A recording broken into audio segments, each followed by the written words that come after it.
Brett pops this up, and that'll end the ball game. Disappointing first ball game for the Rockies against the Nationals. They fall 7-3. Riley Cornelio, the kid from Pine Creek High School, gets the victory.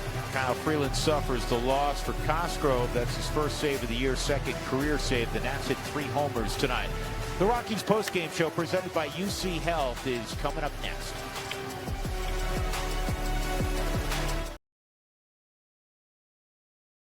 It's to note that Riley Cornelio was taken in the 7th round out of Pine Creek. He was the Gatorade Player of the Year, went on to TCU, and now he's pitching for the Nationals. It's another local pitcher that the Rockies could have had a shot at least, and didn't take. Ethan Washman is the latest guy out of Grandview High School who goes to the Twins when the Rockies needed to take a second catcher with their 4th overall pick. They took 7 straight pitchers afterwards. It's an annoying trend for the Rockies, and I'm not saying it's make or break, but last night on the mound was a great example. Everybody knew who Cornelio was back in the day, and my knowledge of high school youth baseball was strong when my sons were sort of in that same realm. But Cornelio was a year older than my younger son, and everybody knew about him in the state. Everybody, as everybody knows about Ethan Washman this particular year.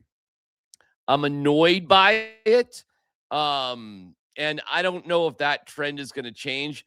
I'm not saying it's make or break, but we'll get to a trade that the Rockies made here in just a little bit. Listen, the Rockies lost last night. The only shining star for the Rockies, and we'll see if Willie Castro is involved with the trade, but look at this right here. Highest average with 2 outs and runners in scoring position. 423, Willie Castro. And last night, when put to the test, Willie Castro was able to stand up again. This ball blasted to deep right center by Willie. It is off the middle of the wall.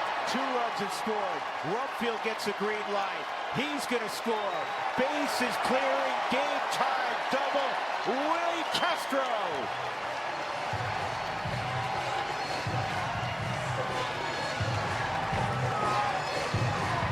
How good has he been with 2 outs in traffic? I think overall.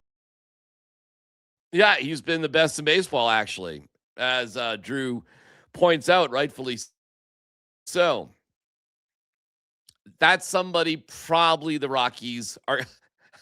Listen, I don't want to get rid of like Willie Castro. Like, I don't want to get rid of Jake McCarthy or Mickey Moniak.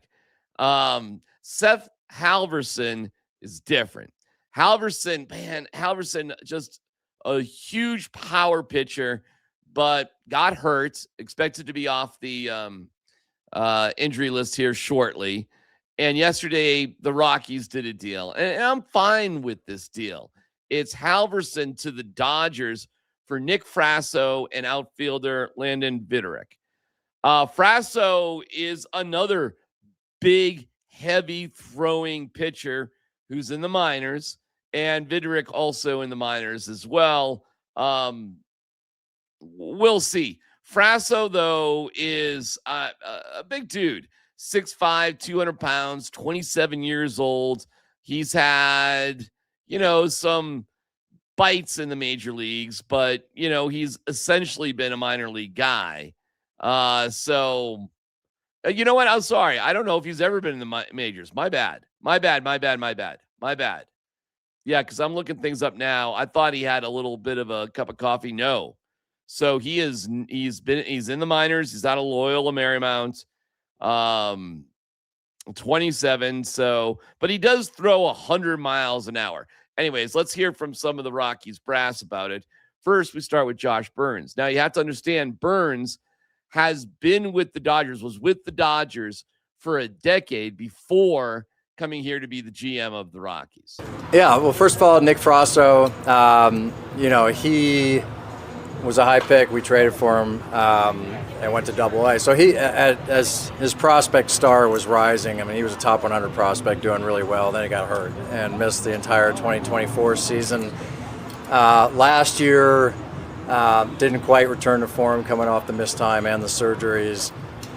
So they took him off the 40-man roster. This year, he kind of is back to what he was pre-injury. So we've been asking about him for a while. I think the catch is he's out of options at the end of the year. So I think to us that was more palatable than the Dodgers as they sort of think through their depth. But, you know, he's 6'5", he's very athletic, very deceptive, mid to upper 90s, real secondary pitches behind him. I think he'll throw more strikes. He's throwing his fastball in zone, and he threw a lot of strikes before the surgery. So I think it's like real stuff and hard to hit from a very, very unique angle. So he's excited to come our way, and we'll see. I mean, he's going to Albuquerque, but obviously he's knocking on the door. All right, so that's Burns' assessment of Frasso. Maybe he is excited because he has a better chance to pitch in the majors with the Rockies than with the Dodgers. Here's Paul DiPotesto on it. Yeah, well, it's also a big fastball. I mean, I think they both pitched last night, and I think they both touched 100 miles an hour in their respective games. So Josh brought this up earlier today. I don't know how many trades there have been in baseball where both guys threw 100 the day before. But so, you know, we think it's a big fastball. He gets a lot of swing and miss. It's a very tough angle, especially on right-handed hitters. And, you know, he's gotten good swing and miss on some of his secondary pitches too. He also has background as a starter, so he's logged a lot more innings. He's faced a lot more sort of right and left-handed hitters as a professional, and has arsenals for both of those. Okay, well, listen, I'm optimistic about it, and it's a great pickup for the Dodgers because Halvorsen just becomes a piece of the puzzle there. And if we're talking about a guy to come in the 5th or 6th inning who can throw 100 miles an hour. He's not going to be looked at as some sort of savior for the Dodgers, but the depth that the Dodgers have in their bullpen is sick.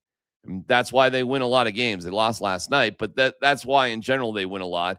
They got to get Ohtani healthy. Listen, one way or the other, you've got to make some deals. And now we talk about Lyndon Viderick. Any possibilities to see him? Yeah, and Viderick, Landon Viderick was our 3rd rounder when I was with the Dodgers last year, University of Cincinnati. Probably the most tooled athletic player in the draft, like top of the scale exit velocity, top of the scale speed, arm. Had sort of his breakout year that year as a junior at Cincinnati. Doesn't chase and strikes out too much. So that was sort of the rub, and that's continued in this year. So you know, they have a lot of outfield depth. Even though he's a year out of college, when you think of his backstory, is probably still like in the learning phases of baseball development. So it's clear we've got to solve the strikeout issue, but the tool package and the other things he can do are high end. Listen, the Rockies are kind of loaded in terms of depth in the outfield, so we'll see. But this may be an indication that, yeah, they're about to do more trades, and they do have some value in outfield. And it's going to break my heart if they trade Jake McCarthy, but I will understand it. I'll slightly be heartbroken to see Mickey Moniak go, but again, I will understand it. Brenton Doyle, I mean, he's just been hurt, so I doubt he's going anywhere. Nobody even talks about Chris Bryant. I don't even know what he is. And then you have guys like Tyler Freeman or Jordan Beck, but Charlie Condon's going to be up here soon enough. Zach Veen will be up here soon enough. And now you add this Viderick guy. We'll see. We'll absolutely see. Meanwhile, this is the nature of what the Rockies have to do. They have to be in this business. So there are going to be guys that you like that they do deal, and Kyle Freeland's likely to be one of them. We'll talk about his numbers in a second. It could be. I don't even think this is like a true deadline trade. This is more like a long-term baseball trade that for both teams. But yeah, I mean, I think like the buyer-seller part of the trade deadline, I think, you know, obviously where we are in the standings, I think we have to, enter the market as, you know, where we are in the standings. I think there are like trades like this one where like there could be a baseball trade that could be open. There could be trades with like a financial component. I mean, we really have pretty low commitments going in next year. So how we improve our team and use that spending power, you know, it could be off season. It could be next 10 days. Yeah, there's a lot of things that could be going on, and the trade deadline is a couple of weeks away, and you got to wheel and deal. And he didn't want to say, it's funny, he goes, we're buyers and sellers and look at our record. Well, you're sellers. Obviously, you're sellers. The Rockies now are 40-62. Mission 63. Whew, looking trickier and trickier, my friends. Worse than the National League. And percentage points, oh, man, they are, wow. So the Angels are 40-61.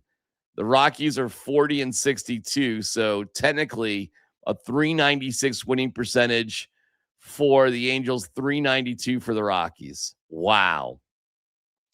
So they're behind the Angels. Oh, look at that.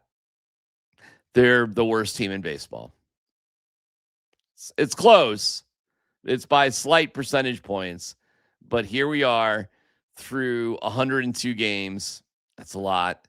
And you are the worst team in baseball. Oh, man, that stings. But it is what it is. So this is where we thought they might be. Man. Let's see if they can't get it together. But meanwhile, you understand why the Rockies don't have the respect of anybody in baseball. And it came out clear with the Reds announcers the other day. So the Reds themselves, let's see, where are the Cincinnati Reds in the mix here? They're not a great team. Cincinnati Reds are 45-54. And even these guys don't respect the Rockies. I really don't like the fact that Hunter Goodman's sitting there and kind of admiring the 2-run home run down 100. He did it in the first inning too. I know you got 28 of them. There's a time and a place. Act like you've done it before. Go put your little shower jacket on, what shower robe they put on, a big purple fur coat here in Denver. Okay, I mean, I get it. If I'm a broadcaster and we're playing the worst team in the league and we're beating the crap out of them and they got guys posing at home plate, I really don't have a problem with what Hunter Goodman did, but I understand where the Reds are coming from. I'm not pro-Reds despite what I'm wearing here today, but I'm playing that just to show you how little respect the Rockies have. We had the other day, some reporter in San Francisco was talking to Warren Schaefer and was like, hey, you guys have some good outfielders. Like, wow, that's crazy. Like, oh my God, can you believe there's somebody good on the Rockies?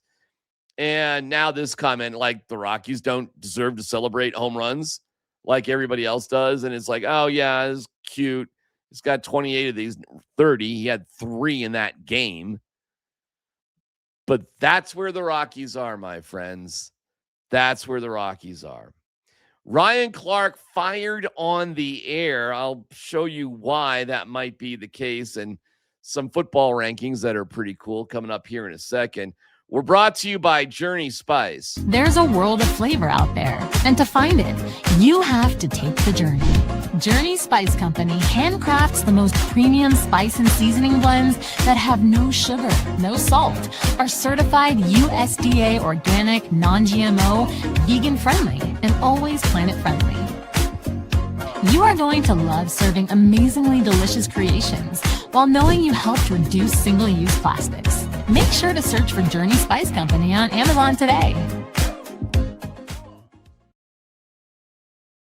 You to Journey Spice. We love you. We love Andon and Rosa. You can save 10% using the discount code offseason26. Journey Spice, the absolute best. We love it. A couple of cool rankings for you. First of all, we went over this with Chad Brown yesterday. So if you want to catch up with me and Chad Brown, Altitude Football, make sure you like and subscribe. And you catch our conversation on Bo Nix being ranked 59 in the top 100. Meanwhile, Sean Payton, Pro Football Focus, has him the 8th ranked coach. AP has him ranked number 5 in the silly summer season of lists. It's good that these guys are on it. What catches people's attention is that Bo Nix at 59 is ranked 10 spots in front of Lamar Jackson. Okay, that's interesting. Wow. Good for Bo. And notably, he's not on Pro Football Network's list of the top 100 that's personnel people. But amongst his peers, Bo is pretty well regarded. So, again, good for Bo Nix. Finally, a wild moment just in broadcasting is Ryan Clark was fired while he was on the air. According to stories, ESPN did not want him to hear about it anywhere else. They were afraid leaks were coming out. So he was literally pulled off the air during a show that he was on, not like in the middle of a sentence or something, but he's on a show. They tell him, you've been fired while the show's going on. And there were moments that there were a lot of rumors about him being let go. He had a very contentious contract negotiation. He was making $2 million a year, which is wild if you ask me. But it might be this moment that he could not recover from. Wake up this morning. Are you feeling okay? You look at A.J. Brown, which is this number one wide receiver who got one target all night, and then you got CeeDee Lamb. But that's the when was the one target? That's the target. But though. I'm saying when was the one target? I'm saying you could have it both ways. 54 seconds left in the game on 2nd and 11. It was the one target. He runs the out route. You wake up this morning saying A.J. Brown had a better day than CeeDee Lamb. But you know what you wake up saying though? A.J. Brown's team is 1-0. Of course, right? Like that's what I get it. But the thing is this though, and we shouldn't do this on TV, and so I apologize if people think this is rude. That's the non-player. Oh, stop! CeeDee Lamb is. Let me tell you why. I'm not looking at fantasy football, Ryan. I'm not. Don't belittle me like that. I could come in and say, as 3 ex-players are saying one thing, and give an alternative perspective that maybe CeeDee Lamb did play well. And Peter, what I need for you to do is not get mad and let me finish for one. Okay, go on. It wasn't about you. It was going to be about me. Okay. As a player, I can't speak for CeeDee Lamb. I'm speaking for. All right, it kind of went on like that. Actually, that conversation went on off the air as well. And the whole, like, I played the game, you didn't, is a weak argument. It's the weakest argument pro athletes can use doing sports talk. While there might be elements that could be true about it, and certainly if a guy like me is talking about what it feels like to play the game, or, as it happens sometimes, to compare a sporting experience, perhaps, say in high school, is comparable to what happens in the pros. I get it. It's not close. It's not comparable. Not at all. And, when that happens with me, I try to give respect. If we're talking about very specific, moments of playing at the highest level. But when it comes to just player evaluation or strategies during the game or other things that, really don't have much to do with whether you played the game or not, to have the, I played the game, you didn't comment, which is very, very weak. Just use other examples if you need to. There's got to be them out there. That's a better argument. Listen, Clark got a lot of crap for this. He had to apologize. And perhaps mixed with the contract negotiations and the fact ESPN has been laying people off relatively recently anyway, because they've had a merger with NFL Network. So there's going to be a lot of crossover. There's going to be more names to come that they just won't need. You won't need because it'll be duplicated in other ways. So Ryan Clark has the indignity of actually being canned on the air. That's a new one. And I've been fired a lot. So you never know. We'll see what the day holds. We've been so hot, Kyle. We're done with that.